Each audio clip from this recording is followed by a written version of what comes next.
Kathua, Surat, Nagaon, Rohtak. It could be anywhere in India. The rape and murder of India's children every single day. Well, it's time to break our silence. NDTV will report, track these rapes and murders whenever and wherever they happen. We will pursue these cases till the killers are found and punished. And so we would like you to join us in giving our children a safe nation. You can tell your MLA, MP, Home Minister, tell the Prime Minister, enough is enough. Write to us at ndtv.com. You can see the address flashing on your screens shortly and tell us what you think. And we're doing that at a time where just 2 days ago, an 11-year-old girl was found dead in Gujarat's Surat city. She had more than 80 injury marks on her body. The minor was possibly kidnapped, tortured and raped before being killed. In fact, her identity also isn't even known yet. The police have appealed for her family to come forward. A young girl's decomposed body, her hand missing, was pulled out of a drain in Haryana's Rohtak on Sunday. The body was stuffed in a bag. In Assam's Nagaon district, an 11-year-old girl was gang raped and set on fire by a 21-year-old man and his 2 minor accomplices on Friday. Meanwhile, the trial of the Kathua rape and murder accused began today in Jammu. The 8-year-old girl's lawyer has moved the Supreme Court, asking for the trial to be shifted out of Jammu and Kashmir. The court will be hearing their plea next week. One of the things that has been proposed by both Chief Minister Mehbooba Mufti and Maneka Gandhi, who is the Women and Child Development Minister here, is the death penalty for child rapists. This is something that we have seen that has come out in the aftermath of the Kathua killing. Is the death penalty really going to be a deterrent against child rapists? Well, Dushyant Dave and Pawan Khera stay with us. We also have senior lawyer Nandita Rao here in the studio with us and activist Kavita Srivastav joining us as well. Nandita, let me take this to you first. Maneka Gandhi that day talked about death penalty for those who rape children under the age of 12. Mehbooba Mufti has said they'll bring in a new law. There's a lot of anger about this. And if you hold a straw poll anywhere, many people would raise their hands and say yes, give it to them. But it seems to be a lot more complicated than that, isn't it? You know, we are in such a serious judicial crisis. Till 4 or 5 years ago, we used to cry that there's delay in justice, we don't have enough judges, investigation is slow. Today, we are not able to even guarantee a fair trial. The police is not able to file a charge sheet because lawyers who sympathize with the accused only because he belongs to their community are actually holding the whole system to ransom. And even the Supreme Court is just, sitting silently. The Jammu and Kashmir High Court is sitting silently watching the fact that the charge sheet can't be filed. So the idea of a death penalty is that this should be a deterrent. People should feel fear. But when the rapist already knows the Kathua case was a case of predetermined conspiracy and 302 murder carries a death penalty. But as per the charge sheet, the people who planned this were so sure that they would never ever get convicted and they would be able to obstruct the process of justice, which they have very successfully been able to do. So the death penalty wasn't a deterrent there? It wasn't a deterrent and it is not a deterrent. And very quickly I'll add, the studies on death penalty, and if you see the prison population in Tihar, it is mostly the marginalized who get death penalty because they can't afford big lawyers. There is an institutional bias against people from marginalized backgrounds that they have a proclivity to crime. So, and this is world over. The American Union of Civil Liberties has also found that most people on death row are blacks. Let me take that to you, Mr. Dave, because, Akar Patel also wrote a very good piece today on this whole debate about the death penalty, and he pointed out India awarded 136 death sentences in 2016, but there were more than 30,000 murders in India. And clearly handing out death sentences therefore did not stop those murderers. How can we be sure that the death penalty for child rapists is going to do the same? Well, the answer is this, that are you sure that not giving death penalty is going to reduce the rapes against the minors? Look, we have to try something. The reason why these incidents are increasing day in and day out is not because there is absence of death penalty. It is because the justice delivery system has failed miserably. The law enforcement is a big failure first. That is coupled with the justice delivery system failing it. The conviction rate is coming down increasingly year after year. We are not like, Japan, where conviction rate is almost to the extent of 98 or 99%, because only the right people are, tried. In this country, in most trials, the wrong people are picked up by the investigating agencies for various reasons: corruption, political interference, whatever it may be, or inefficiency. What we need today is a very strong deterrent, because we cannot allow 8-year-olds to be kept in captivity and repeatedly gang raped by a group of people. We have to send a message, and that message can only be if in given cases we ensure that fair and a very properly conducted trial takes place. The guilty are found guilty after proper opportunities, and death sentences are given to a series of people who are indulging, whether it's in Surat or in Kathua or in all these cases. If we do it in 100 cases, I have no doubt that we will send a very strong message to the society, which otherwise is impossible to control today. All right, you that believe, yes, you will believe be it will caught send a and you strong will be message? You believe it will send a strong message? So far, data on the death penalty all over the world has not suggested anywhere that it actually does act as a deterrent. But I know there are a lot of people who do feel that it could. But Kavita Srivastav, the problem in India doesn't seem to be that we lack laws or that we lack legislation. It seems to be that we don't know how to implement the legislation that we have. And again, the problem is that we keep demanding more stringent laws, but those that exist, we are not able to ensure quick convictions. There are no, fast track trials that take place in cases like this.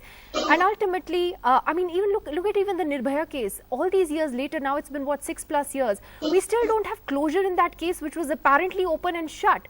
So is this more about our justice system, which is painfully slow, where people think that there are no consequences? Or, is it about just bringing in tougher laws? Kavita?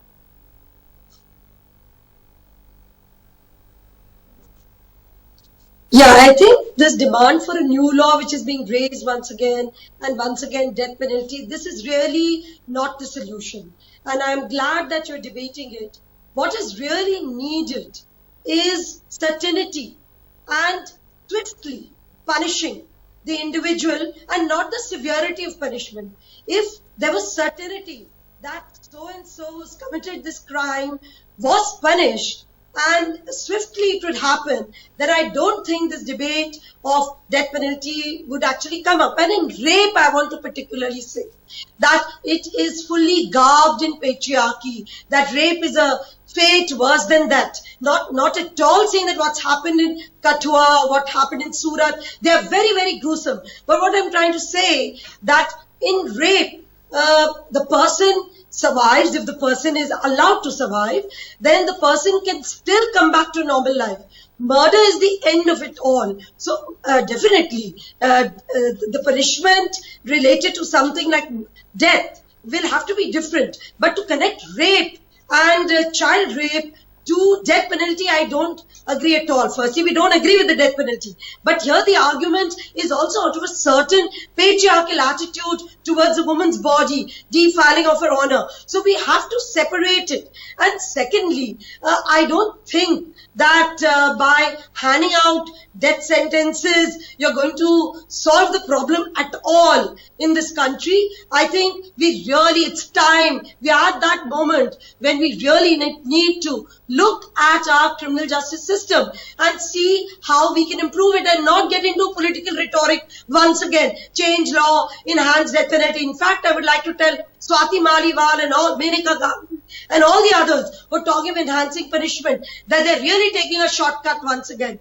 They've got to put this criminal justice system back into place and not be what it has become, so politically controlled and so completely. The problem is that there is no, Pavan, there is no fear that you will be even put in prison, let alone the death penalty, because this can just go on endlessly for years without any conviction. And we've got those statistics, that official statistics that show that it's not even 30% of cases where the police are actually able to convict child rapists. Maybe if you remember, post Nirbhaya, there was a lot of civil society pressure and outrage, and you guys rightly brought so, in and we brought a new law which was more stringent than the existing law. But As you rightly said, there's no closure yet to that case. I agree with Kavita, I agree with Ms. Rao. What we need to really do is to strengthen and reform our criminal justice system. There's a Malimat committee report which I was also going through, and I think we really need to desperately change and strengthen our criminal justice system. It's the investigation, begin from there. If the investigations are so weak, the charge sheet, they take ages in getting the charge sheet. And look at the dowry law, for example. It was a very stringent law, and there was a need felt to dilute that law. But as Dushyant Dave says, if you actually sentence 100 people to death for child rape. It wasn't a dowry law, it was a cruelty law. One second. Yes, I'm sorry, Mr. Khera. Yeah, I'm sorry, I agree. It was a law on cruelty and not dowry. I stand corrected, yes, you're right. So, sorry, Dushyant's point is, if you do it quickly and you say, yes, 100 people convicted of child rape will get the death penalty, that will send out a message. Is there any data which suggests that murders have come down because there is death penalty? That is my point. Now, there isn't. How if we can prove that? You see, we can speedily send 100 people to the gallows only if we have proper forensic facilities given to the police. And proper the investigation. Police don't have any. Our investigation is hanging But in the 18th Nandita, can I century. also ask you that we're looking, if you look at the official statistics, NCRB data, Crime Records Bureau data, I'm looking at a couple of states. Now, child rapes, for instance, in UP are up 82% from 2015. Okay, there was some 10,800 cases registered under POCSO, that's the stringent child law, in 2015. And in 1 year, we saw that jump by nearly another 10,000. Gujarat also, rape cases have gone up 11 times in just a span of 1 year. The rape of girls, some 824% in 1 year in just Gujarat. Now, why is that happening? Is it because more people are reporting rapes, or that we've just become a completely debased society, that there are just more rapes? Today, a rapist, especially if he's politically affiliated or belongs to a powerful group in society, feels he has political immunity. He feels that even if I'm caught out, whether it's a pre-planned conscious act of a hate crime like Kathua, or whether it's just a sense of immunity that I will get away with it, this will be given a communal flavor, the criminal justice system will be bypassed, institutions like the courts will sit silently, feeling quite gleeful that, oh, this is not before us. The fact that in the rape of an 8-year-old baby, the lawyers on television, the media did a remarkable job, that it was being shown on television that they were preventing the charge sheet from being filed. And the Jammu and Kashmir High Court and Supreme Court sat silent. This is contempt of court. This is obstruction of justice. What signal are you sending to every rapist? That I will never even have a trial. This is the first time in my life I've heard an accused saying, oh, I don't like this investigation. I want CBI, I want FBI, I want KGB. And the bar, I think, I wish I had more time on this today, and it's something, like I said, we are going to continue to focus on. But this is one issue where I said, if you do a straw poll and you talk to people, I think there's so much anger and so much frustration that a lot of people will just say, fine, do it, let's bring in the death penalty. But it is a more complicated debate than that, something I think the country needs to look at a little more dispassionately. I think the first thing we need to do is strengthen the justice system as it exists today. Please ensure that whatever crime is committed, for God's sake, at least for that, people actually go behind bars and serve the time that they're supposed to serve while we debate these bigger questions. Thank you to all of you for joining us tonight. We will be back tomorrow night at the same time. See you then.